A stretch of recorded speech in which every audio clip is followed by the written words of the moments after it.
Hey guys. Hi, Paul. Hi, Davis. Hello. How are you, Gerard?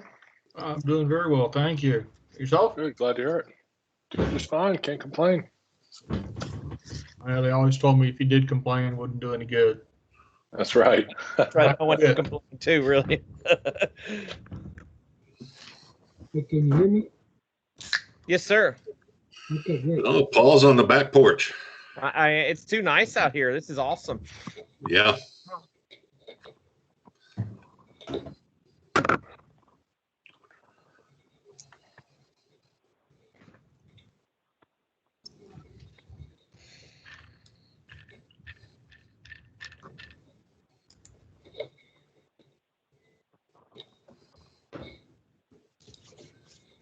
Hi, this is Dee. I don't see my whatever. I don't see my green space here. We see you there, Dee. Okay. we see your DJ down at the bottom. Yep. Okay. How are you? Julie's going to be a little bit late, so I'm going to start the meeting whenever it's time to start. Okay. Perfect. Okay. Is Mark going to join us? Haven't heard. Not yet, and I've not heard either. Do we have a quorum at this point? I heard Gerard. Yeah, we have it. Yes, and Tom's on as well. Oh, okay. And George, would you mind if I got your last name just for the minutes, please? Yes, sir. Last name Gilmer with a G, Gilmer. Thank you very much. I guess I've never seen you on video before. I thought that might be you. Welcome. I look better in person. I'm sorry. No, that's not. Like just fine. Davis, do we know what 8402 is? I do not. That was going to be my next. Can I ask who's on the phone? Oh, this is Robert McElroy. Hi, Robert. Oh, how y'all doing? I'm fine. Mark's up.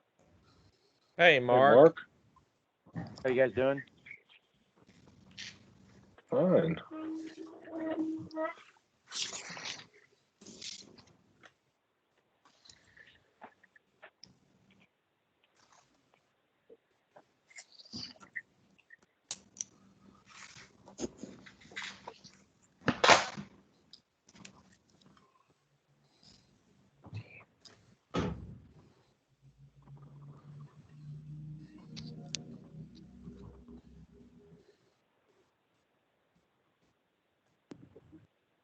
Hey, Julie joined us. Hi, Julie.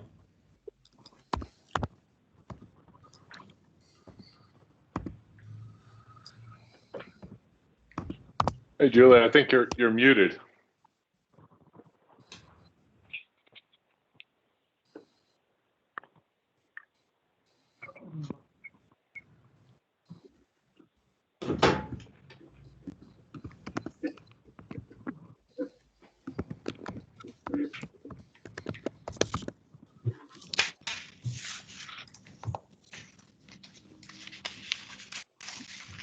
Can you guys hear me now?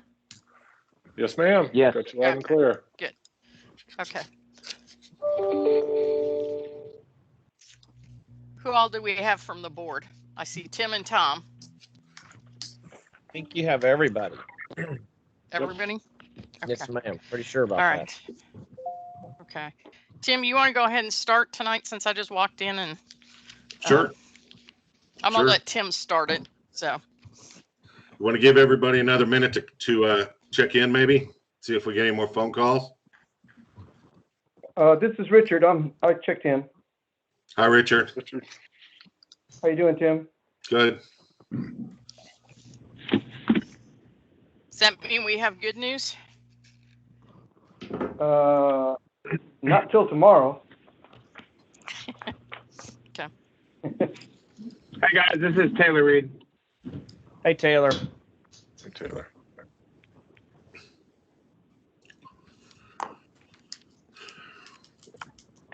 All right, I think I'm going to go ahead and get it started.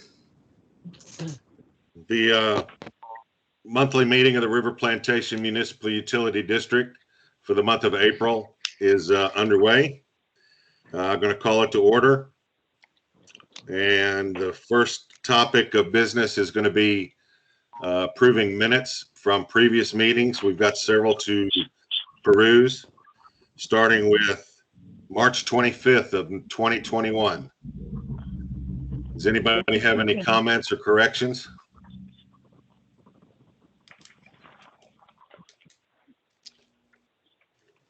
And these were included in a packet previously, and I think that there was just so much discussion. I think we Yes. approved like 6 or 7 sets and just didn't approve these. So I don't think Okay. that there was anything that was objectionable. Correct. Okay. All right. So anybody make a motion to approve March 25th? I'll move we approve March 25th as Thank you, Tom. Do I get a second? I'll second it, Mark. Thank you, Mark. All in favor? Aye. Tim, aye. Gerard, Julie, aye. aye. All right, pass unanimously. All right, same drill for the April 19th minutes. I think we've already kind of gone through there, and there was probably a correction on there. Was the only thing that we did last time. So any questions or comments on April 19th? This was Okay. actually the public presentation that was right before our last meeting. And so that's why these aren't, the 19th is the big presentation, and it was 2 or 3 days before the meeting. And so we didn't try and rush the minutes in front of everybody with 24 hours to review, because I know you guys like to have a few days. So Right. Okay. Any motion to pass? I'll make the motion that we accept the minutes for April 19th. Any second? Mark will second it. All right, Mark, thank you. All in favor of April 19th passing? Aye. Julie, aye. Tom, aye. Okay, April 19th passes. And now we'll do April 22nd. Same drill. Any comments?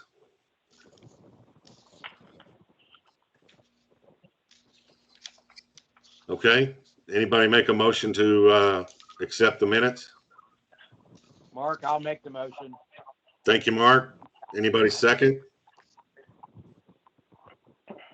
Julie, I'll second it. Thank you, Julie. All in favor of passage? Mark, aye. Gerard, Julie, aye. Tim, aye. Okay. And finally, the May 10th meeting that we had, which was the meeting just to approve the election, correct? yes, sir. The results, yeah. Okay, that was just for the results of the election. And I think there was an amendment to the statement of directors as well, but that was pro forma. Yes, you're right. You're right. Anybody have any comments or questions or concerns about the May 10th minutes? Okay. Anybody make a motion to pass? Mark will make the motion. Thank you, Mark. Second? Julie, I'll second it. Thank you, Julie. All in favor of passage of the May 10 minutes? Julie, aye. Aye. Tim, aye. Gerard, aye. Aye. All right. Passage is unanimous, and that takes care of item 1 on the agenda. Item number 2 on the agenda is to receive comments from the public. Does anybody from the public have any comments for tonight? Yeah, this is Dee. I have a few. Okay, Dee? I'd like to see all the directors up there on the screen. We don't get to see everybody. Also, I'm going to make a comment about the management companies. We've been looking at this for years. And the thing is, RP is the only mud in the county that uses employees. Everybody else has management companies. And Richard's the only one who knows everything about this mud. Now, if something happens to him, we're lost. I mean, he rides a motorcycle. That's kind of scary. But he's been looking for somebody to take his place for some time. He can't find anybody because there's no future in independent muds. So that's what I have to say about that. Now, Gerard, I have a question for you. At the town hall on April the 19th, you told everybody you had taken a virtual tour of the facilities, but you didn't meet with the engineer until a week and a half later, 3 days before the election. Now, why did you tell everybody you had already seen the district problems? That's incorrect, Dee. I took a virtual tour along with Tom of the facilities with the engineer, and that's that. I mean, Tom, can you corroborate that? Taylor, you were there?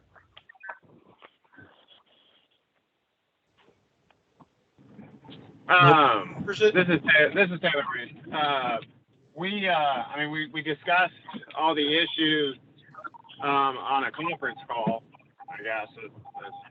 Yeah, that's what I'm calling. That's what I'm calling a virtual tour. Okay. Because Yeah. We did discuss all the issues throughout the district on a conference call. Okay, so you never actually saw the problems.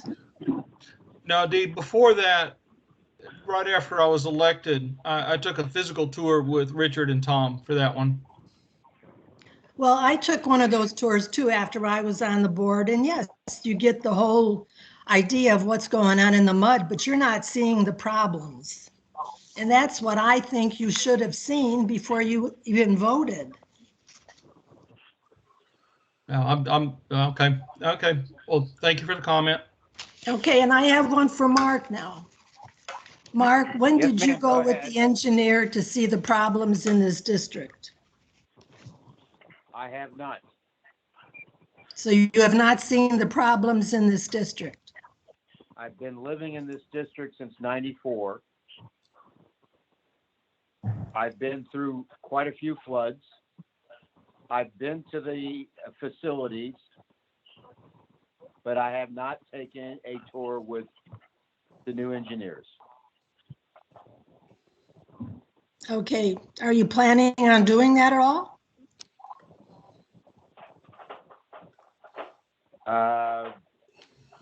I might, but I think I'm pretty aware of the problems we have. A long time ago, I got a degree in civil engineering, and I understand how electricity works, how water works. I've been in this neighborhood. I've been through numerous floods. I know the drainage ditches. I know where stuff is. I walk the golf course, the Charleston part of it often. A lot of the others, I drive a golf cart around and play golf, and I'm observant. If there's stuff out there that I don't know about yet, and it hasn't been brought up at meetings, then sure, I'll go take a tour. Okay, that's all I have. Thank you, Dee. Thank you, ma'am. Any other public comments? Yes, this is Robert McElroy. Hi, Robert. Okay. I have a question. This is regarding the agenda. I'm not quite clear how it gets assembled, who submits items for the agenda, and who makes the final approval on what's on the agenda. I just want to get an understanding of how that's developed. If someone can comment on that, I appreciate it. Davis, Richard, you want to handle that? Sure. So Richard and I have had some discussions about the agenda recently. It's been physically typed out in my office, but in consultation with Richard, and it's also been sent. A draft has been sent to Julie for any comments as well. So typically, what we do is we send it to the general manager. I'll say I've also I believe it's being sent to Taylor as well, but So we generally incorporate comments from the board members. Items that are requested during a meeting would be included from all board members. And then we would include items from the general manager, board president, and engineer, any items that come up during the month, after the last meeting. Okay. Well, I appreciate that. Thank you for sharing that. The next question I have is respecting the proposition for you and bond. I was thinking that's a high priority item. The board to exercise its authority and I didn't see that on the agenda. So wondering where that stands with respect to the money where you can go ahead and get rid of title to the property as well as put some money back into his for future repairs that he's fighting to do. So I don't know where y'all pick that up, if you do it in a session or a second session, or not just something not included. I'm sorry, Mr. McElroy. It sounds like you have a pretty poor phone connection. Maybe poor cell service. That's probably true. I'm out here driving in the Dallas, so I can. Okay. And this is Mark, Sounded like he had a question about the bonds. Yes. In other words, proposition B, you have maybe up to $2 million that you can begin the process of getting those funds. It's not on the agenda, so that's why I was wondering probably what's going to be discussed sometime. Proposition B. Yeah. Thank you for your input, Mr. McElroy. I think if there's a board member who wants to include an item at the end of the meeting, if there's a board member who'd like to include an item for a park bond application on the next agenda, I think they can request it at that time. And thank you for your input. Okay, thank you. This is Mark real quick. If I couldn't understand anything about Mr. McElroy, if anybody heard him better, could you go over what he stated, please? Mark, I'm going to say that I think we all are getting the exact same audio quality through Microsoft Teams, and I didn't hear him clearly. It sounded to me like he was asking why an item had not been included on this agenda to go ahead and proceed with a park bond authorization and an ultimate park bond sale. I agree, Davis.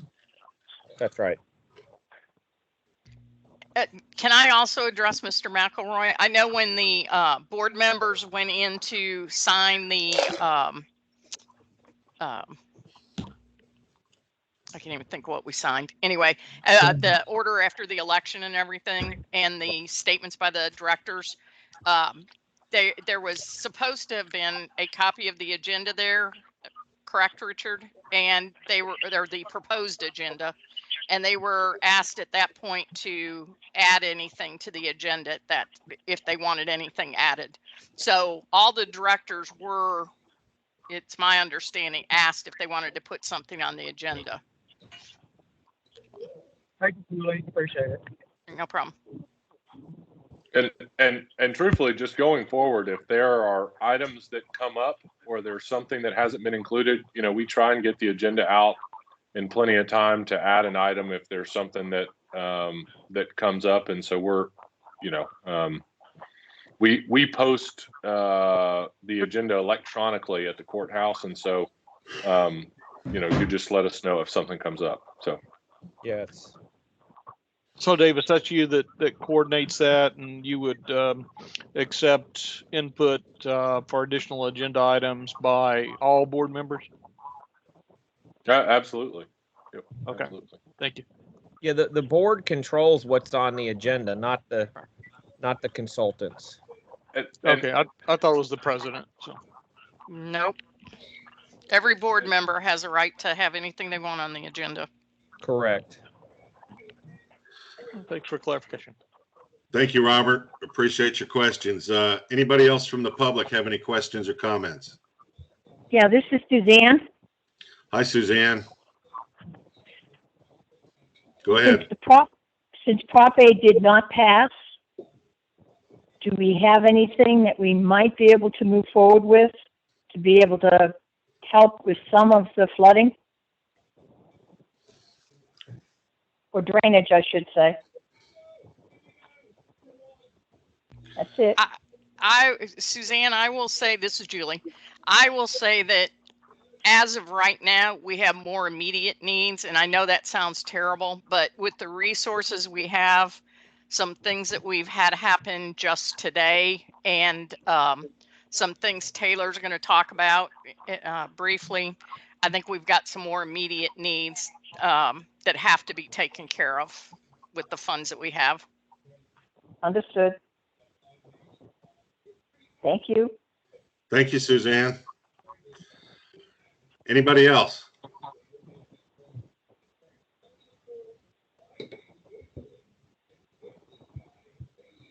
Suzanne, would you mind providing your last name just for the minutes, just so I make sure I have you reflected correctly? Currier, Currier. Perfect. Thank you very much, ma'am. You're welcome, sir. All right. It sounds like we've got no other questions from the public. So we'll move on to item 3 on the agenda, which is the engineer's report, and we'll turn that over to Taylor. Hey guys, just popped in on video. Hopefully you guys can see me now. Not much to look at, but it is what it is. Going through my report, starting off, permits, stormwater quality management plan, MS4 permit. This expires in January of 2024. This was something that was brought to my attention by Richard after last month's meeting. Montgomery County in the district that you guys are in, they do their own MS4 permitting for stormwater quality management planning. Blisle had supplied a report and management plan for you guys, but upon further investigation, found out that nobody had been submitting the annual report. Well, we got caught into a position where the TCEQ was doing an audit of those reports and found that we didn't have it. We were able to get one in for this year to avoid a further violation, but we did pick up a violation that's attached to the report regarding failure to submit one. This is going to be resolved easily with no penalties to the district. This is a first-time offense for us. We'll put together a letter stating that, hey, we're sorry that this happened. Going forward, we won't let it happen, and these are the steps we're going to take to make sure that that doesn't happen. Moving forward onto design projects. Since the bond application authorization Prop A did not pass, we're recommending us kind of going forward and looking at a spot map to evaluate the sanitary sewer. This would just be getting a hold of MagnaFlow, getting a price per day kind of valuation on how much line they could do in a day, putting together a reasonable map that would cover all the sections throughout River Plantation, just so we can better evaluate what's on the ground. I think this would help Gerard and Mark a little bit in their comfort level with what we're proposing, give us more time to research appropriately the full extent of things that are happening, and move forward with the correct amount of bond application money down to the T. East Ditch FEMA work. I reviewed the FEMA report. I sent that out to the directors as well. Taylor, let me interrupt for just Yes, a second relating to that spot map.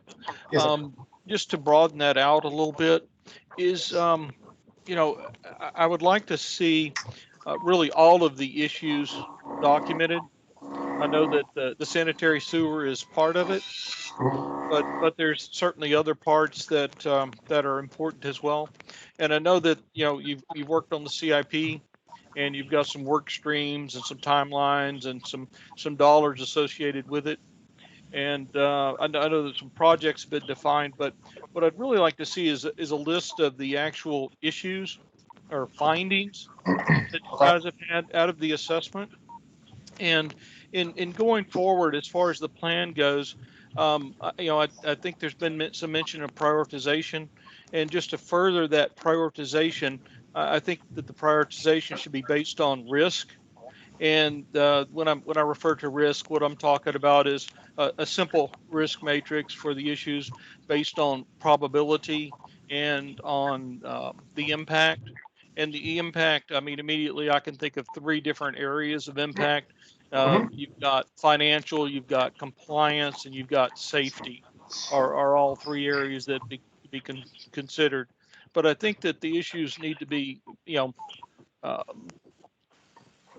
rated according to risk, and that would help with things going forward. And I think that if we come back and ask for another bond at a reduced amount, it'll also help with that, as well as address these most immediate pressing issues. So we've got some time to work with, obviously, with the next election being in November. I think we should do it on a step-by-step method. This being May, get a spot map for sanitary for June, and then look a little more into the stormwater, because we do have a lot of pictures for evaluation and things like that. July, and then continue that into August. So it'll be an ongoing process to narrow down that information more so. But that's definitely the direction we're working at, based on conversations I've had with you. Obviously out in the field, making that threat matrix, and then trying to get more research information into exactly where we sit as far as facilities go. Obviously, we made a lot of predictions. Some of those predictions I see to be accurate based off of the next item on the agenda.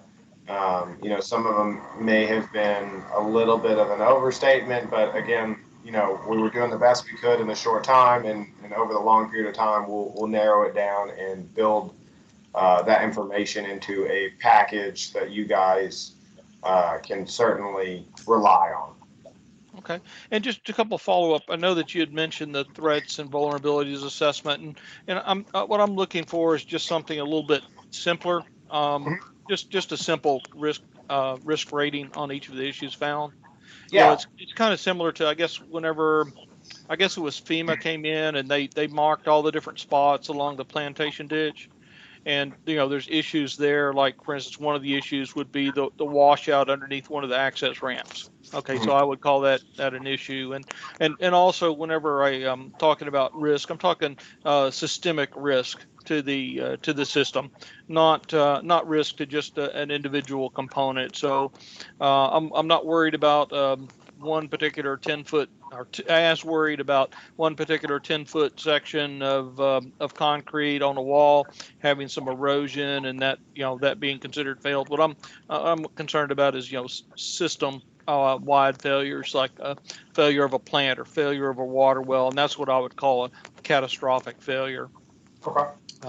So not looking to spend a lot of time and money doing a detailed threat and vulnerabilities assessment, just a simple risk assessment on the issues. The other thing I have a question for you about on the spot map.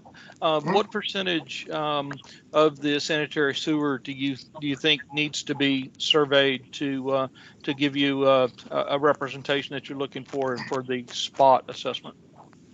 So I'm still trying to track down valuation. I really would like to get about 20%. I feel that would be a good number. That in my mind, that would give us a couple of runs in each subdivision, so that we can get an overall idea. We would focus on where the mains met, so that we were getting the main runs. So those I would see as most important to, if we had failures and things of that nature. In those areas, they obviously affect a lot more than an individual run, right? So we would focus on high probability, high risk areas that take a lot of flow from a lot of different houses and affect a lot of different people versus singular runs. So be aiming between that 15 and 20%. That I think should give us a good idea of what's going on in the sanitary. It's not going to be perfect, but it's going to be better than what we have, and it's going to not spend a ton of money for the district. Okay, and for, let's say you do 20%, would we be looking at about 20% of the cost out of the CIP for televising those? It would be relatively low as far as the CIP price. I don't, give me 1 second, let me pull up the CIPP plan. I have it right here. Make sure I'm not misquoting a number. I mean, So it's televised, I'm yes. sure there's some economy of scale, but those guys generally charge a day rate, don't they? Yeah, it's a day rate. So what we would try to be doing is maximizing how many days. So if we had them 10 days in the districts, and that's what I'm trying to get a hold of is what the price per day is. So you would probably be looking at about 20% of the cost. So you got a $327,000 budget for clean and televised.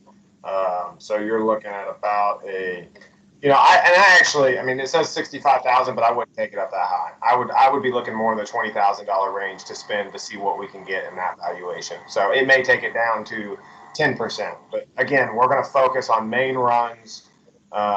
If we can get 100 linear feet or 200 linear foot of a main run, at least we can get an idea of what's going on to better evaluate that, add a value to the district where we're not spending a ton of money. Okay, that makes sense. I just wanted to get some kind of ballpark as to what the expense would be. Thanks. Moving forward, the East-Ditch FEMA work, I sent out that report to all the districts. I got that from Richard last month. We're trying to figure out who to get in contact with. Richard can't remember, or I don't know if Richard knows specific names. He couldn't remember off the top of his head, so he's searching through his contacts, and I'm kind of feeling out through FEMA to try to figure out who to talk to about how we go about spending this money later in the game and what needs to be done to move forward with that stuff. And obviously, I'm sure everybody's heard rumors of prices going up. Concrete's pretty much through the roof. A lot of things are going up really fast right now because of the economy and the inability to have supplies versus demand. So if we can fix some of it, it's worth fixing some of it if FEMA's going to pay for it. It's kind of my view on that. So trying to get a hold of them and figure out, hopefully we have something for you guys in your June meeting for that. Construction project, that storm sewer sinkhole. This has awaiting the video. We received the video Tuesday, took a look at it, put together a quick report. I don't know if that got into the packet. Davis, do you know if that got uploaded to the actual website? Let me see here. I know we asked it to be added. Hey, Taylor, if it's not, do you happen to have, Oh, are you talking about the pictures of the storm sewer line? Yes. Yeah, that's in the packet. It starts on page 15. I know you sent that out by email, so let me say that it was not in the packet that went out last week, because I know you just got the information earlier this week, but I think you sent it out to the board members, BCC'd by email, and we included it in the packet starting on page 15. Yes. Okay. So all the board members should definitely have it. Any of the residential people may be able to go re-download the report. So just a quick overview. If you look at my headings, what the headings are meant to say is what manhole you were starting from and what manhole we were going to. So about halfway to 3/4 of the way through the report, you may see where it's an earlier number versus a later number. It just depended on if they were going downstream or upstream. I put some brief descriptions. Again, this was a quick look at it, pointing out some of the most severe things that I saw. You can see the deterioration, the heavy silt buildup throughout all the pictures. We're definitely speculating, but with pretty good assumption that probably the bottom of that pipe is pretty much gone. You can see about that, what we're calling the halfway point. It goes from kind of a bright, shiny metal surface to a really dark brown surface, and that's not dirt, that's rust, which means that most likely below it is pretty much gone. Originally, this pipe was coated with asphalt, so you can see the remainders of black, just to call your attention to it. So it's gone through the asphalt protective layer, and we're down to bare metal, and it stays wet, so it continues to rust. Heavily silt buildup. Certain areas you can see it being halfway full of silt, and then you'll come into a pond of water where it's just completely stopped up and blocked. This adds to the deterioration of the pipe constantly sitting full. There was an area from manhole 4 to 3 where there's a severe sag in the pipe. You're actually looking at the upstream end going downstream, and from the camera angle, you can see that it's well below the actual flow line where it's going to go. So every time it has to pull up in that position before it can actually outfall out. One of the major issues is manhole 4 to 3. The pipe is completely collapsed at the joint. I'm surprised there's not a sinkhole there right now. With as bad as the collapse is, the pipe has pretty much gone down to 50% capacity at that level. You get toward the end, manhole 6 to 9, heavy silt buildup. That is actually where the sinkhole is manhole 6 to 9. So all that silt and sand is probably coming from one of the seams, has just started to eat away at the soil, and that's why it keeps appearing. And then manhole 7 to 8, you'll see a heavy deterioration. That's what we're assuming is the bottom of all the pipe. I think it's a safe assumption, with as rusted as it seems, and anywhere that the dirt is below that kind of spring line we're calling out, which is about a third up the pipe, it seems like you're seeing a heavy deterioration in the pipe and rust. And so that's what we're seeing. Richard, I believe, has gotten some pricing from one of the people for CIPP for the 36-inch. He's solicited 2 other bids. I don't believe they reported back, but that's fine. I think the bid that he got is a fair price to do CIPP for that 36-inch. And in the meantime, to avoid a continued sinkhole and safety issue, I would recommend moving forward with at least doing that section of pipe to begin with. That next section hasn't failed. It is in the open. It is in an easement, so it's not directly in fear of somebody's backyard caving in, which makes me feel a little better about pushing it off a little bit. But we're going to have to watch it closely to make sure nothing happens before we'll have to do a point repair replacement, which will be a little more costly than just going in and cleaning in CIPP. Anything else? I was notified of a sanitary sewer collapse tonight. Richard can speak a little more heavily on that, but we did have a full collapse of the truss pipe in the sanitary. This is going to be a costly repair to remove and replace. Richard had estimated, and I haven't seen the video yet, but Richard had estimated about 65 linear feet of pipe needing to be replaced. Originally, just for full disclosure, I talked to Julie. When she had first said, I thought it was just going to be a specific point repair for a section. Further discussion with Richard, it sounds like it's going to be a complete replacement of about 65 linear foot, and then would recommend coming back, since we've already got it open, and CIPPing it to stabilize that line. He's going to have the camera crew go back out tomorrow and run from the opposite end of the failure to make sure that more pipe has not failed. One thing we do run into when you do get a collapse is continued collapse. Obviously, once you get one, it's like when you used to stack dominoes. Once that first domino falls, there's a good potential that it's going to continue to go as you created that weak spot. So hopefully that's not the case. We'll be able to replace that certain linear feet. You're looking at about $150,000 to $180,000 for replacement, especially with the skyrocketing prices of PVC right now. So what's the total footage that's involved, not just the damage today, but the potential repair work that we need to do it right? I think it was about 500 linear foot. Correct me if I'm wrong, Richard. 500 linear foot would take out the entire street. The section of failure was about 65 linear feet, and the specific section where the failure was at from manhole to manhole was about 380 feet. Where's it located at? On Roanoke. Okay. Can't miss it. It's the north section of Roanoke off of River Plantation Drive.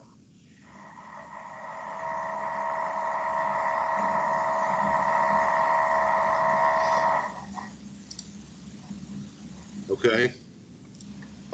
If I can, North this could be my side, Richard. recommendation. Go ahead, Richard. If I can, this could be my recommendation to the board that we do an emergency repair on this. I've already talked to Taylor about contacting the TCEQ about that, because we need to move forward with that. Right now, I'm having to bypass that line so the customers have sewer service. So we can't continue to do that. We can do that, but we've got to get that line repaired ASAP. And just so y'all know, any new board members, anybody that's not been through this process, when you run into an emergency repair over the amount of $75,000, it's required that we put together a letter to the TCEQ saying that due to risks to the residents and the public safety, that it requires us to do an emergency repair. That subsides all the bidding requirements that we would have to go through, and allows us to sole source a contractor to do those repairs. So that's the process we're looking at. We can do the repairs in the meantime. We don't need the approval from the TCEQ because we do see it as a health safety risk to the public, and therefore I have no problem recommending proceeding with, whenever Richard gets a full-blown price on it, proceeding with the item in lieu of any sort of approval from the TCEQ. Well, and Taylor, I'm gonna make a point here too, is we've got to figure out how we're gonna come up with those funds. I know we have a little bit of cash in the bank, but if one happens, I'm sure there's gonna be another one down the road somewhere, and we've got to figure out how we're gonna pay for these. And that's kind of why I asked for, which I didn't know about the sanitary storm or the sanitary sewer until 4:45 today, but kind of why I knew there were going to be some things that were going to be coming up, why we're going to have a finance committee put together to figure out how we're going to pay for this. Absolutely. Can I ask what the estimated cost of the storm sewer repair is? The one price that Richard got, I think, was in the ballpark of $30,000. $30,000. So we have about. Oh, go ahead. Davis, it's $36,450. Okay, and we expect the sanitary repair to be in the neighborhood of 160,000. Yes, it'd be a lot less if we didn't have to do the point repair, but that pipe is 10 foot deep and 65 feet long. So you have about $200,000 to spend. Yeah, isn't it possible to go to the Texas Water Development Board for an emergency loan?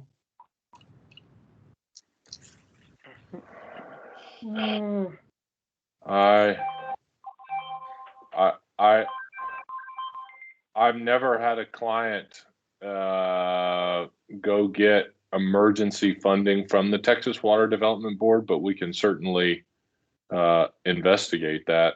Okay. I'll tell you, their typical process adds some pretty significant time to funding receipt, because they have a whole different application and approval process.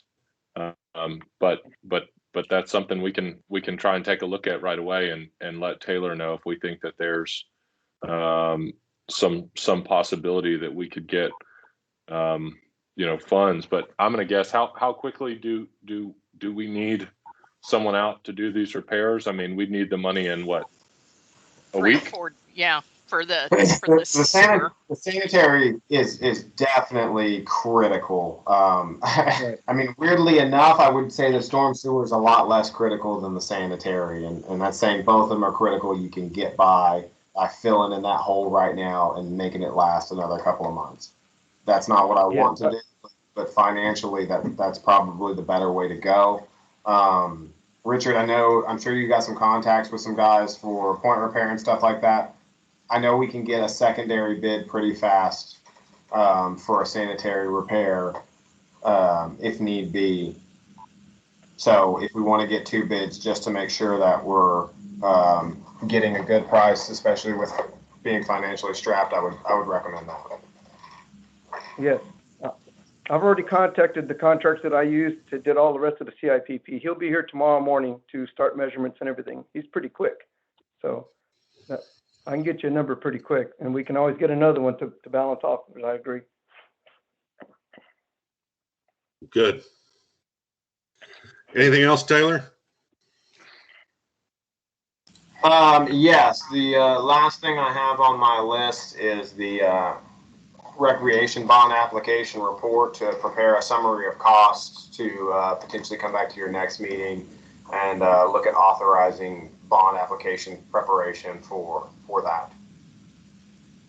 That may be discussed in a executive session by the board, since it's dealing with the acquisition of the property, and so I just wanted to put that out in my report, but it may be discussed later on. Okay. Can All right, I thank ask you, a question Taylor. about the bookkeeper's report? The way these assets are reflected, I mean, cash on hand, is that 700,000, Richard? Yes, sir. Okay. Can you hear me now? $700,000, and we obviously wouldn't expect any tax revenue until, February of next year. That is correct. We can hear you if you had. Yeah, so that 700,000 has to last us basically until almost a year, 9 months. And you have an operating budget of, $1.2 million. Correct. Right. I mean, truthfully, I think that it is a significant enough financial issue that, I don't see how you don't have a functional sanitary sewer system. I agree. But Richard, I think we need to see some sort of analysis of what the remaining expenses are for the remainder of the year before deciding whether or not to do the storm sewer repair. I can send you the budget, the entire budget for the whole year. Not the budget, projected actual expenditures between today and the end of February. And what we can cut potentially. Got it. Okay. Because if we're halfway through your fiscal year, right? So I'm getting pretty good echo. But let's say you have roughly $600,000 in budgeted expenses for the rest of the year. That means that you can't afford your sanitary repair, or, I mean, I guess you could do storm sewer alone, but I mean, that's the significance of the issue financially. And that's if nothing else happens. That is correct. Right, and subject to the remaining normal expenses. Right. Mm-hmm. But you do have some additional funding coming in each month from the monthly bills, right? That's You have your water. Can I be heard? You have your water and sewer revenue, yes. I mean, so half a year, it's probably about 250,000 still coming in. How much is that, Rich? Do we know per month on average? It's around 40. It depends, between 48 in the winter, and then roughly 50 something in the summer a month, which is water, sewer, and revenue. 50 for 5 months, about 250,000. Yeah. Yeah. And then too, I guess, I mean, I'm really speculating, but there could be possibly be some money coming back into the general operating fund after litigation is settled, possibly, right?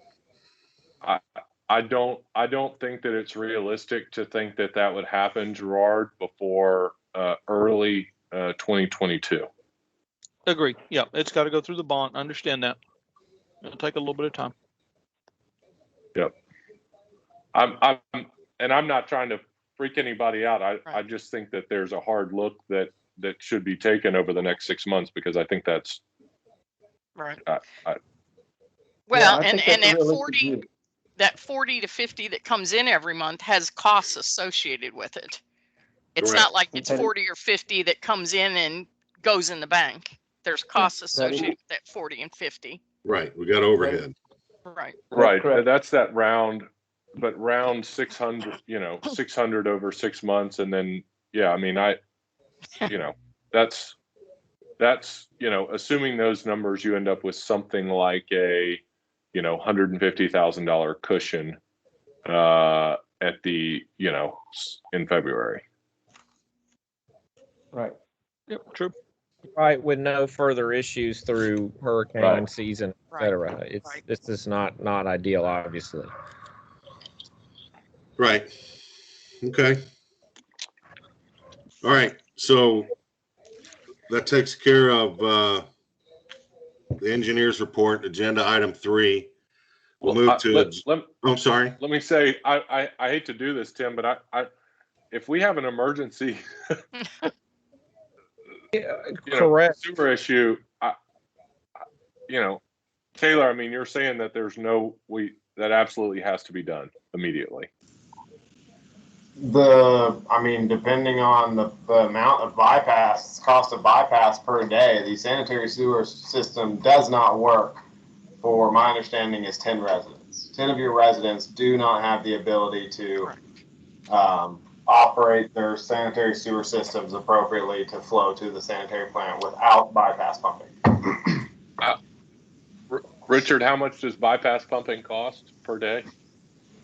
Well, right now it's just me and Milton are doing it. We have all our own equipment, so we set it all up already, and we've already taken it down. We'll set it up again. We already own all the equipment and everything. It's just labor to do it for us. And Davis, I can tell you, I wouldn't want to be anyone that lives around those 10 houses, because when I pulled up, I could smell it before I got out of my car. And when it hits 100 degrees,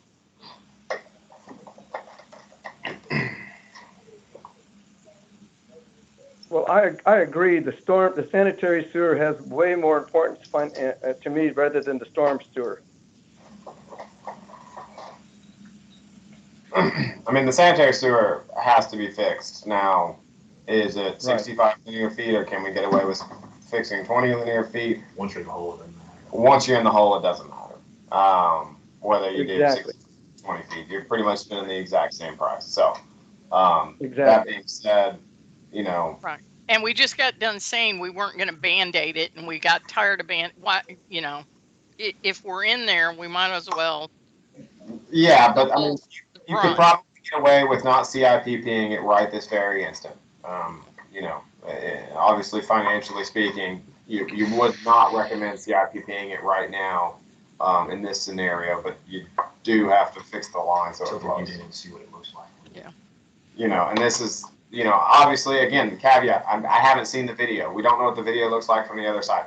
We could be dealing with a much worse issue. Right now, with the collapse we're talking about, the 65 linear feet and the approximately $100,000, you're talking best case scenario of what the information we know is right now. And that, again, to phrase Davis, I'm not trying to scare anybody or anything like that. I just want you guys to know exactly what you're up against. I just want to make sure everybody's clear and ready to proceed, because it sounds like it's something that's going to happen in like 3 days. So, and it is a major financial decision at this point. So, yes.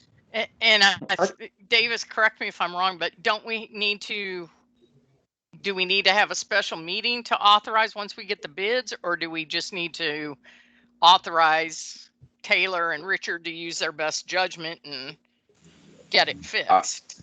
Typically what we would do in a situation like this, Julie, is just contact the board president and rely on the engineer. I mean, Right. The reason that the rules are written the way they are is because the situation warrants, not using the public bidding process, which is designed to get, obviously, ensure that you're getting competitive pricing. So sounds like Taylor and Richard are hopefully going to get two prices from two different contractors.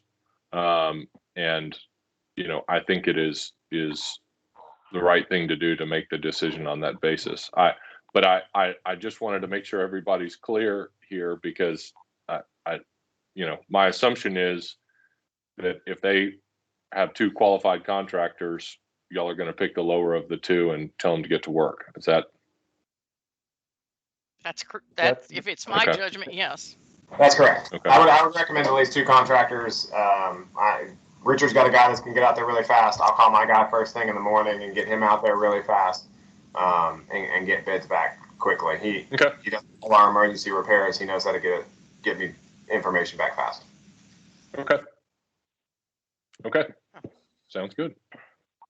Quick, this is Mark. I just got cut off and I missed the last maybe 2 minutes while I had to dial back in. Did anything happen in the last 2 minutes? Just discussing the financial implications of the emergency sanitary sewer repair, and directing the engineer and Richard and to proceed with the work and just get Julie's blessing before getting started. Okay, sounds good. I have a question real quick, Davis. Has Tom been muted? I have not muted Tom. He texted me. I think he was having some feedback problems, and I think he said he muted himself, or he said something about he's being muted. You can unmute yourself if you have been muted or are muted. If you are, I have not muted. Okay. Anyone. Okay. Let me see here. Yeah. Tom, are you there? I saw Tom unmuted a minute ago and he attempted to talk, and then it like disappeared. And I don't see his video at least on my screen anymore. I'm not sure he's even here.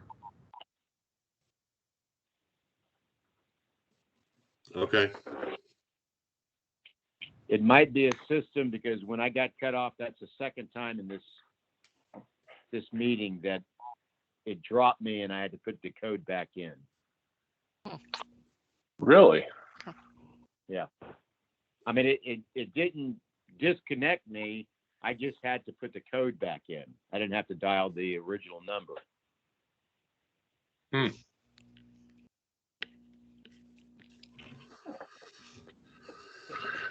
I don't think Tom's on. Yeah, I was gonna say I tried texting him and I'm not getting a response at all. Yeah, you might want to tell him we don't. Is that? Let me see. I don't see him. Can you hear me now? Oh, there he is. Yes, sir. Okay. Yeah, I was muted on the other one. I couldn't talk. Well, glad you're back. Yes. I wish I wasn't. Okay. All right. So agenda item 4 kind of flows right into what we were just talking about. It's the appointment of a construction financing committee. Julie, you want to take that one? Yep. So this is something that I asked to be put on the agenda, because even though this just happened today, we knew there were going to be some issues that were going to be coming up. Okay. Whether it was storm sewer, whether it was sanitary sewer, whether it's water problem, whatever, we're going to have issues, and we don't have the money to pay for it. And so I'm going to recommend that we put together a committee of 2 board members, and they're going to be tasked with figuring out how we're going to pay for this stuff that's going to be coming up. Okay. And Gerard, you seem to have a handle on it. And along with that, I want to ask you a couple of questions, but I really would like to have you on that committee. And pardon me? Oh, go ahead. I'll let you finish. Okay. And I don't know, do I have anybody else that wants to be on the committee with Gerard? To figure out how to come up with this money to pay for this stuff? This is, I would be totally unqualified to handle finances like that. Well, thank you for being honest. So, okay. Okay. Tim? I'd be more than happy to do it. We'd be starting from ground zero, obviously, but I'd be happy to throw in my 2 cents. Okay. All right. Hey, Gerard, also, while we're talking about this, and I don't know where else to bring it up except here, so I'm going to ask you. Apparently, something was you posted something on Facebook or Nextdoor during the bond election. I only got a screenshot of it because that happened to be like one of the busiest days of my life that month. But I got a screenshot of it, and it was a map, and it had markers like you were talking about with Taylor, where it had spots that were marked that I was told you stated that they were fixed or repaired. My question is, one, where did you get that map? Two, who told you that they had been repaired? And three, who paid for the repairs? And how were they repaired? So I got the map from Richard. Richard said that they had been repaired. He also supplied a copy of the work orders, but they weren't very detailed.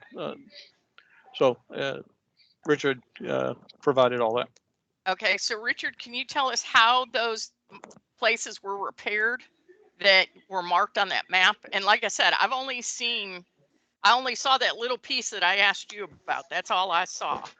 So, but apparently there were some in our district that were on that map. There was some repairs that were done, especially when they went between houses for 24-inch storm drains. They were CIPP'd. And so long as they're in our district alone, then the district paid perhaps having those repairs done. Okay, so I'm going to ask you for a list of those that were repaired and the dates they were repaired and the cost of those repairs. Yeah, I should be able to pull those records. Okay. Okay. All right. So with, I guess we're going to call it a construction finance committee of Gerard and Tim. All I can say is time is of the essence. I'd really like to have something for next month's meeting on how we're going to proceed with this. Okay. Okay. I think at minimum, they're going to have to look at our utility rates that we're charging. Those are going to have to go up just to get it somehow. Yeah. So, well, and it's going to have to be an immediate inflow of cash somehow. Yeah, I'd also like to add that since we have all these other issues, I don't want to spend any extra money trying to put together another bond package right now. We need to put that off until we can get our hands around what we got. I'm in total agreement with you, Tom. So if you guys on the finance committee, I would not use that as my plan. If you want to use it as a backup, that's fine, but I would not use that as my primary plan because you've already got two of us that are not going to vote for that. So Julie, as far as putting the plan together, what resources will the committee be allowed to draw upon to get advice for different options? I mean, that's one of the first things that I see. And you know, would we be able to use Davis? Would we be able to use advisors from the community who might be professional engineers that are living in the district? I would recommend you use anybody you want to, with the exceptions of, and this is just my theory, I would not suggest you use anyone that we're in litigation with currently. I would recommend you not use anyone who has been on previous boards because apparently that's what got us here. Other than that, you can use anybody you want to use. So I completely understand on the litigation, but on previous boards, I think that maybe we would like to consult with them sometime to understand Well, some things. okay. So give me I'm going to ask you to give me a name because So, I'm going to tell you why. And I don't want to make this personal, but I'm going to tell you why. Okay. Go ahead. So for instance, we were doing a walkthrough of the plantation ditch, and there was a pinch in the line, and I think that Taylor will remember this. And we kind of looked at it, and we said, Richard was there, I was there. We're doing that walkthrough, and we're like, well, why do they have this point where it narrows in? And we all kind of shook our head and like it doesn't make sense. I mean, it didn't make sense to Taylor either. So we were thinking back, well, why was it done? That's where we would like to reach out to perhaps a previous board member or engineer who had worked on that and find out, well, why did they do that pinch point there? The narrowing of the ditch. So that has nothing to do with the financing. Right. I need you to concentrate on the financing. Example. Doesn't have anything to do with the sewer either. I need you to figure out how to get the money, not how to fix the problems. That's Taylor's job and Richard's job, how to fix the problems. Your job is to figure out how to get the money to fix those problems that they have. I was using that as an example of why we would reach out to somebody that had been on a previous board for their experience. And that experience could be related to finance as well. That was just the example that I had in mind. To my knowledge, I don't know that there have been any improvements. I don't know if there are any board members on prior boards that have financed any improvements, at least not in the last, gosh, yeah. I'd have to go back and look at the date of the last bond sale, but it was in the 80s. I think it precedes the service of any at least any prior board members that I'm aware of. Right. So, but I'd be happy to answer any questions that you have, Gerard. So I guess another thing that comes to mind is I guess it's a previous board member who did offer up a plan. And, I just thought that there might be some useful information in that plan, some experience, from putting together that plan. I can tell you, did you look at that plan, Gerard? Gerard, did you look at that plan? Yeah, I looked at it. Okay. Richard, are you an engineer? No, ma'am. Do you have the qualifications to do any systems drawings? Not if you want to look at it from a licensed engineer point of view.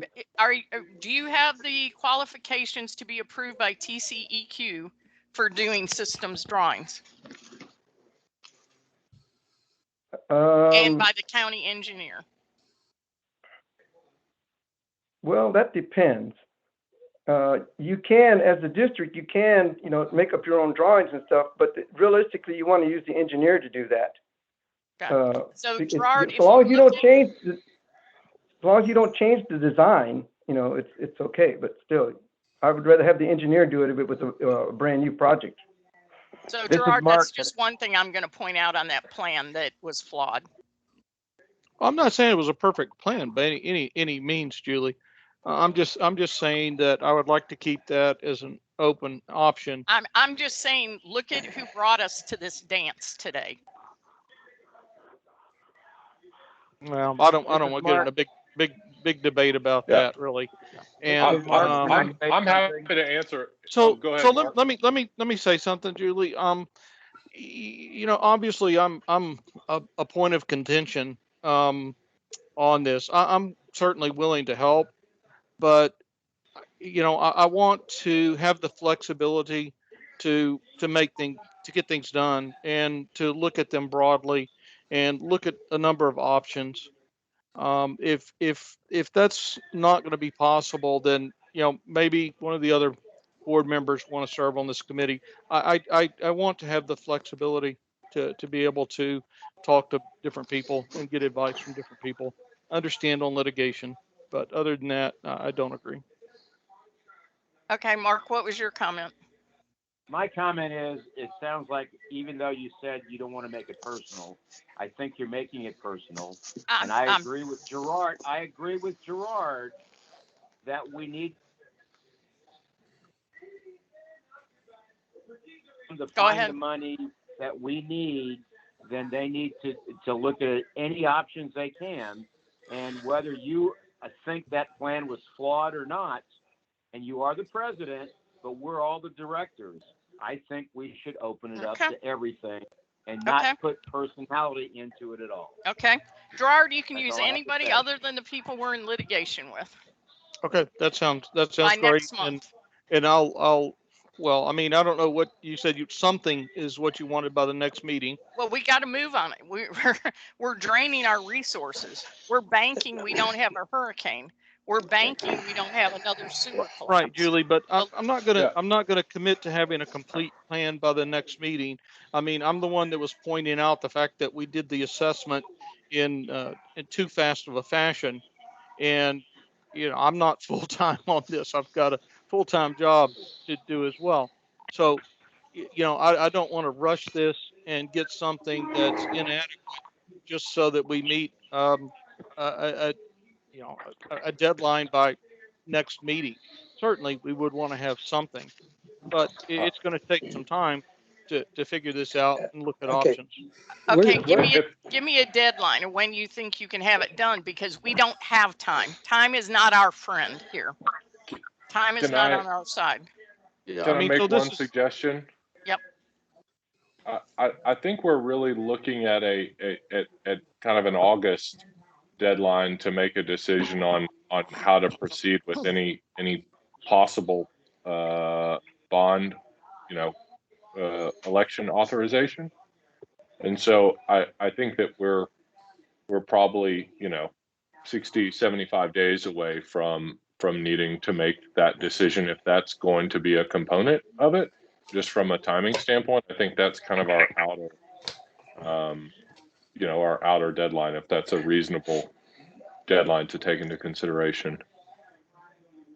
I mean, certainly that would be the goal, Davis, is to meet the timelines for the next bond election. Sure. Let me ask a question. Can we go ahead and move forward on Prop B to get that started? And what would be the options or possibilities of maybe getting with the other side and see if they'll release the escrow accounts, knowing that we have the bond to replace it? Is that possible, and move that money back into general fund? Tom, I think we're in a difficult standpoint from a timing perspective, but I think that the litigation should be discussed in executive session in any sort of negotiations with them. But that's certainly a discussion that we can have.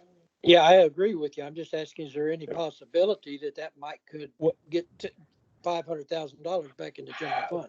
Can I answer that?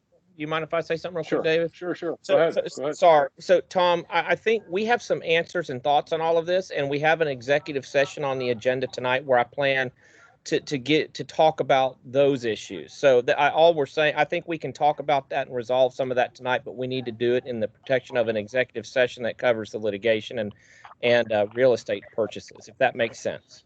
Yeah, I have no problem with that. I'm just looking for options. Yeah, so we will Yes, sir. discuss those, 30 minutes from now tonight at something like that.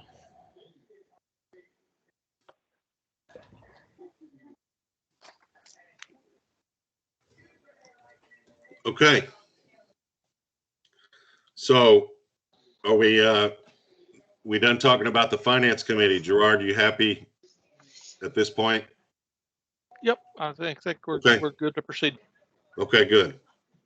All right, let's move on to agenda item 5, a review of the financial and bookkeeper reports.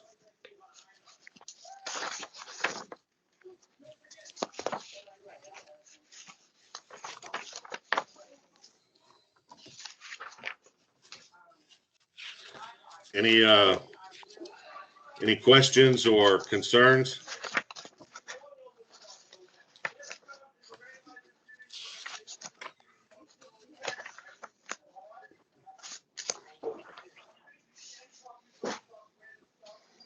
I noticed that I had a question regarding the checking account for May. The check that we wrote for legal fees, was that for 1 month, or was that for carryover from perhaps April and March? Yes, sir, Tim. There were, I think, at least one. I want to say two. I don't have it in front of me. Okay. That were in arrears, and so the totals you see there are for several months of work. Very good. Thank you. Yes, sir. That's the only question I had about any of the financials. So I guess I've got one question, and just looking at the different budgets and how we're doing for the year, for what's planned and what's actually been spent, and legal fees do come up. I'm sorry, Davis and Paul, to have to discuss this in front of you, but I do think that we probably need to talk about it. And I want to see if there's, kind of where we're going. Right now, our what I'll call our burn rate, our spend per month, is just over 16,000 if you average it out over the 7 months. I think there's been around a little over, well, almost 114,000 spent for this accounting year to date. And we had 120,000 budgeted. So at the burn rate, we're projected to spend 195,000. That's about 75,000 over budget. And if you look at the legal expenses compared to our total budget of 1.164, that's about almost 17% of the budget, and 10% was budgeted. So I'm wondering if our president, if the board, if anybody's looking at any ways to reduce that expenditure for the rest of this budget year, or to Richard, anybody who can comment on that.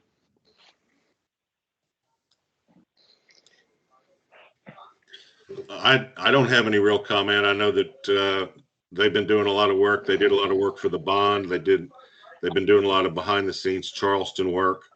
I don't know, I don't know what else is contributing to the expense.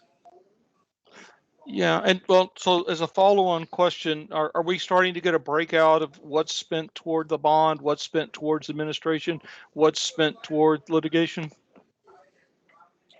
Yes, those bills are broken out separately. We have a general legal and 002 matter, and a separate matter for the Charleston litigation. Does that impact the cost of doing business, Davis? The breakout, is it extra work? Is it costing us more? No, we have always we always do it on an entry by entry basis, and so those expenses have always been always been broken out okay.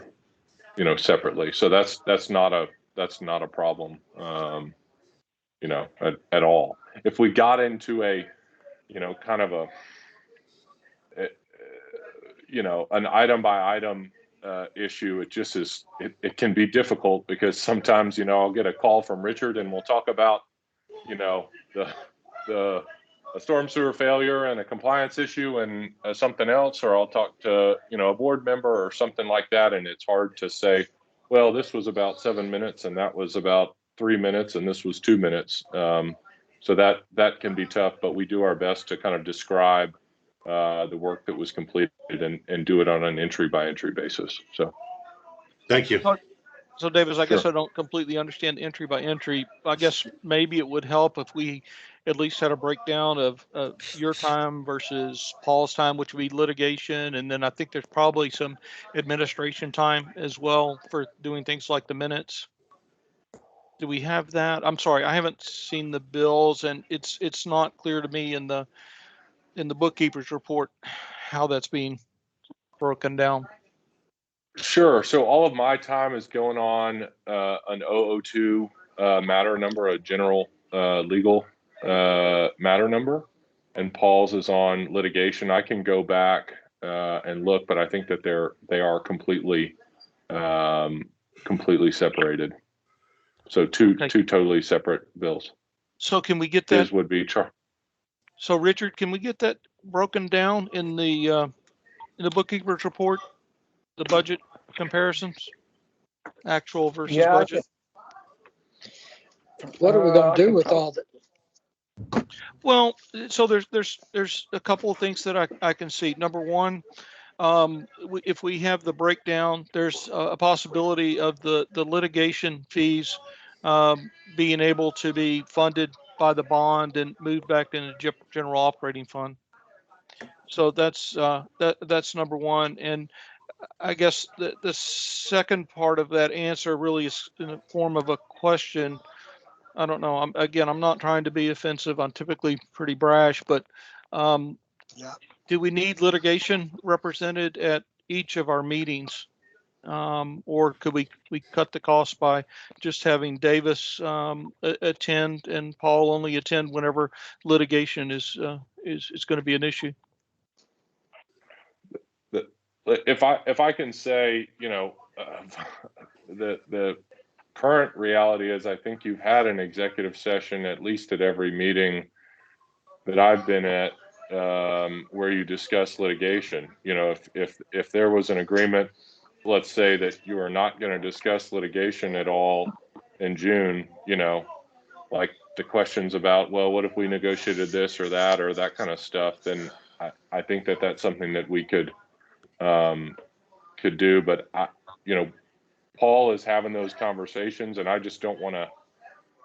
I hate to do an hour of prep with Paul and everything that's happened before the meeting, so then Paul doesn't have to spend an hour in the meeting. If that makes sense, I think that's probably less efficient. We try and be reasonably efficient with our time, which is why he handles the litigation and I the general legal, if that makes sense. But we could do that as a special meeting. We could try and break it out separately. I mean, however y'all think, makes sense. So. Yeah,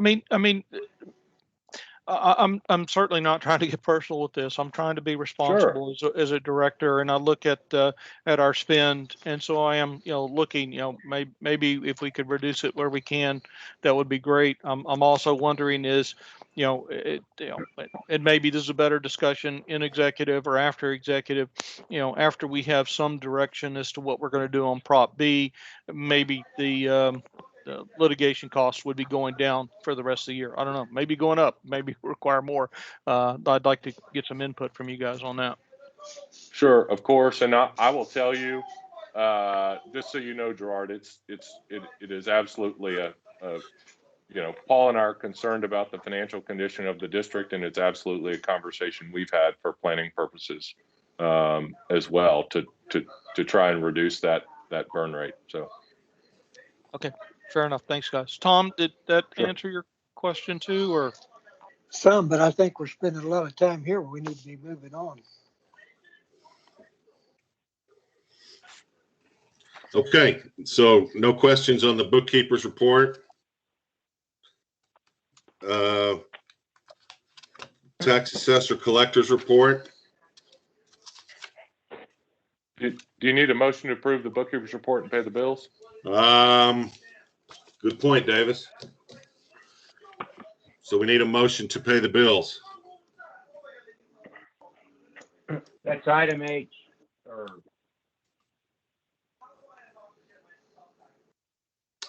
Good point, Mark. Okay, so let's look at the bookkeeper's report. Any questions on the bookkeeper's report?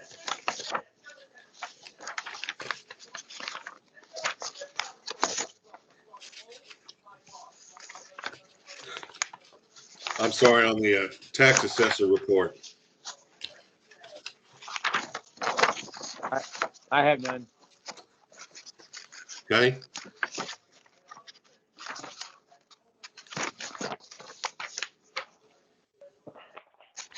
Do I have a motion to accept the tax assessor report?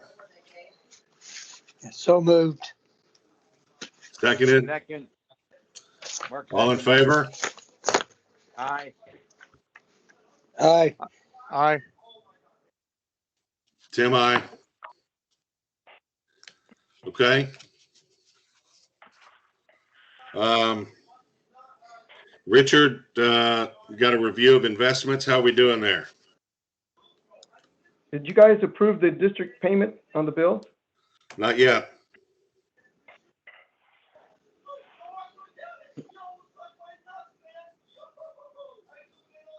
So I'm sorry, Tim, what was your question?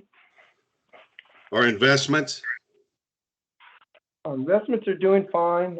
We've transferred as much over to Texas class as possible. It's really the best place to put it right now with the financial issues. Yeah. Yeah. But other than that, it's just you're lucky you get anything. But the investments are doing fine. Okay. All right. So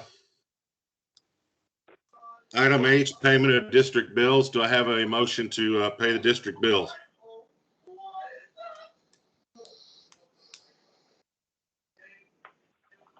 Anybody?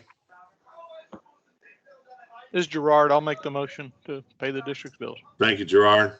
Do I get a second? Tim, this is Mark. Can you repeat the last minute? I just got kicked off again. The last minute, we're just talking about a motion to approve payment of the district bills. I second it. Thank you. All in favor? Aye. Aye. Aye. Tim, aye. Sounds like it's unanimous. All right.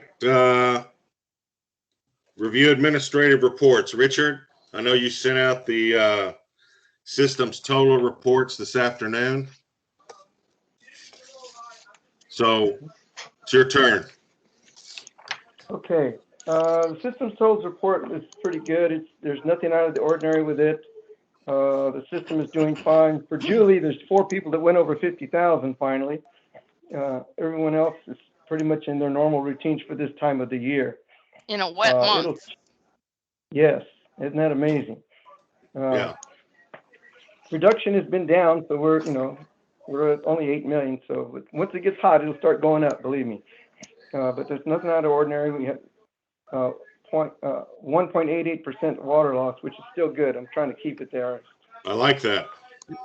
Just remember that I'm trying to keep it there in the middle of summer when it goes up, because it will. Manager's report is everything's normal on the plants. They're all functioning fine. I'm going to try to reformat this. Davis gave me some clues on how to reformat this. At the end of this one, you'll see an operations report. I'm going to try and put that as the main topic next time and then give you the statistics afterwards on the next one and reformat it. Just it's giving you oh, I'm sorry. You know what, Tim? I forgot to put the work tickets in there for you. Okay. I just realized that.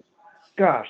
Anyway, I was going to say the work tickets that you have, which I didn't give you, my apologies, shows what is going through the customer's hands and how we're responding to them and the things. This operations report is everything that is not customer related, the plants, the lines, things like that, maintenance items and stuff that I don't normally go through RVS. So I'm going to try and detail a little bit more about what we're doing. For instance, we replaced the batteries in water plant number 2 and 3 emergency generators. I did that for 2 reasons. Number one, the batteries were 3 years old, so it's due to be replaced anyway, but I was more concerned about them being damaged by the freeze. And you have to have good batteries to start those generators, and I want them to start. So I went ahead and replaced them. The air release messed up on well number 3. I got a report that some water was going down the street. They thought it was coming from the tank, the neighbors, but it was only the air release valve. So we repaired that, and I've ordered a new valve. Once it gets here, I'll replace that. And again, replacing the dry belts on RBC 1 and 2, they're just the belts that go from the gear reduction to turn the actual drums. It's just a normal maintenance. We replace them once a year just to make sure everything stays running good. And we repaired a 24-inch storm drain pipe joint at 713. It was between 713 and 715, Nicholas. That was a concrete pipe, and the joint just deteriorated. And it created a sinkhole. And the lady called us. So we dug it out and repaired the seam and sealed it off, and then mortared around it and then sealed the joint. So it's all good. The rest of the pipeline we checked from the rear of the plant, of the rear of her house to the front, is all in great shape. So we just left it alone. Okay. And of course, I was obtaining the bids, which I've gotten for the 190 foot of the CRP for the 36 inch, which I'm assuming we're going to put that on hold right now until we get the other one fixed. So, but I'll try and do a little bit more detail on that, things that are happening outside the customer's range, so that you'll get a better idea of how the district is operating and the plants are running and the maintenance involved with them. I suggested that Richard make y'all aware of any sort of loss of service events, major plant failures, violations, you know, kind of the highlights, the operations highlights of the prior month. So Good. Richard, I had a note that I was going to make sure I asked for you of you tonight, and that is, this is our last meeting before official hurricane season, and I wanted to make sure that the generators were ready to go. You mentioned that you just replaced the batteries, which is great. Are the generators ready to go? Are we prepared for a hurricane as far as our physical plants? Yes, the plants are okay. The generators are, they're running fine. There's no issues with them. Next month, I'll change all the air filters and the oil, and the fuel filters and everything in them, just as a maintenance item to prep them for the season. But they're running great. There's no issues with them. So I'm pretty sure we're prepared. Everything's locked down already and prepared for the hurricane season. So long as we don't get flooded, we're okay. Okay, thank you. Mm-hmm. All right, that takes care of item 6. Next item would be executive session. Do we need to have an executive session tonight? I believe so, Tim. I believe so too. Okay. All right, so we're going to temporarily adjourn and go to executive session. Okay. I'll see you there. Very good. Before we go, I don't have, where's this executive session? I have no contact number. I don't think. I believe an email was sent out. It's up on mine. Stephanie should have sent it out on Tuesday. Oh, wait a minute. I just said Davis, something. if you'll, yeah, I'll check. My error. I just found it. It just. You got it? Yeah, I've got it. I've got a okay. what do you call it? Meeting number. Yep. All right, so we're leaving here. Yeah, forward that to me, please, Davis. I didn't get it. This is Mark. I don't have nothing about how to go to executive session. Yeah, I don't either, Mark. I'll get it from Davis. I'll make sure he gets it to us. Just give us a couple minutes. Was that a no for us, Paul? I don't think you need to be in there. Okay. Good night. Good night. Good night. Do you need to address anything after you guys come out? I don't think so. We can call you with any work orders. Just give me a call if we need to jump back in for a minute. I can do it on my phone. Okay, thank you. All right, guys. Have a good night. Bye-bye.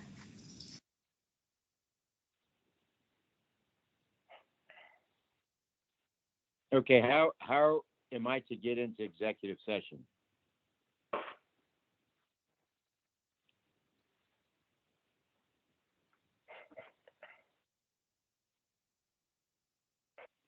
Mark, did you get the email? I have not gotten one yet. Okay, it's the same phone number. I'm sorry? It's the same phone number as the other one. I will text you the code to get in. Okay, do that. I'm off.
I can't believe it.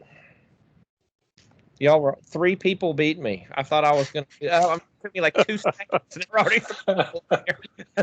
I think Tim already had your the window internet's not open. fast enough. Yeah, y'all cheaters. Yeah, exactly.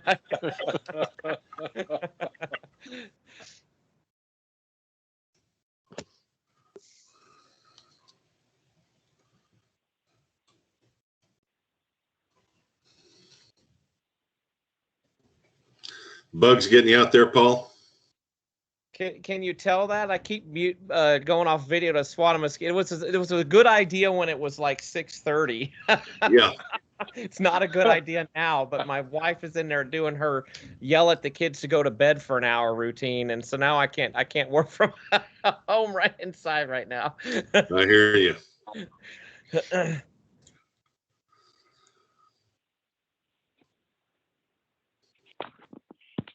Mark's up. Hey, Mark.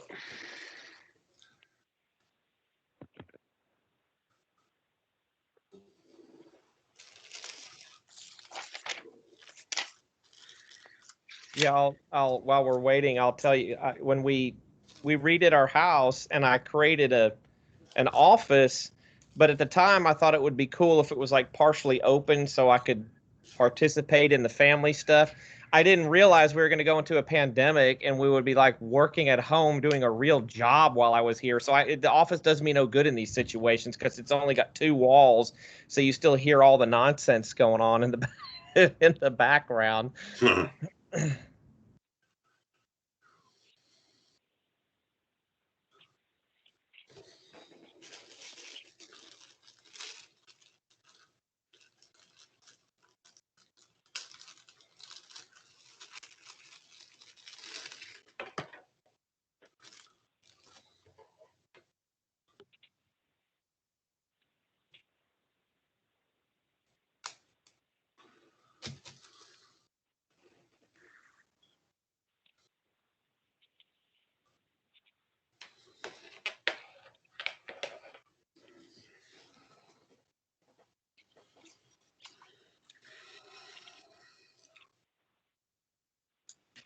Are we still? Oh, there's Tom. Okay.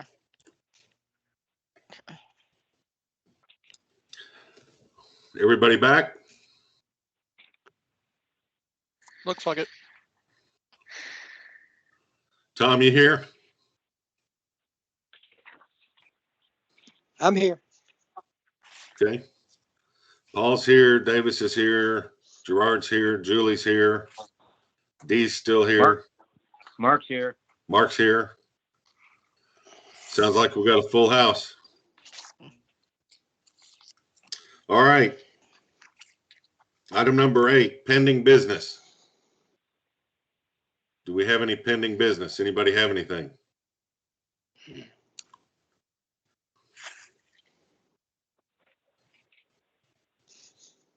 Going once, twice, sold, no pending business.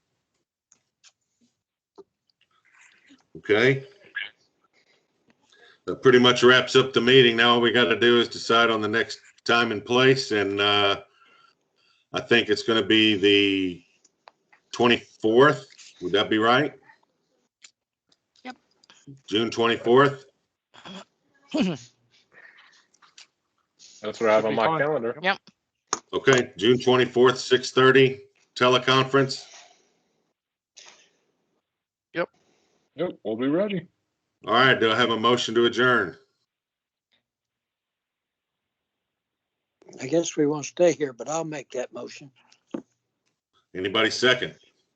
Mark seconds it. All in favor? Aye. Aye. Aye. Good meeting, folks. We'll see you in June. Have a great night.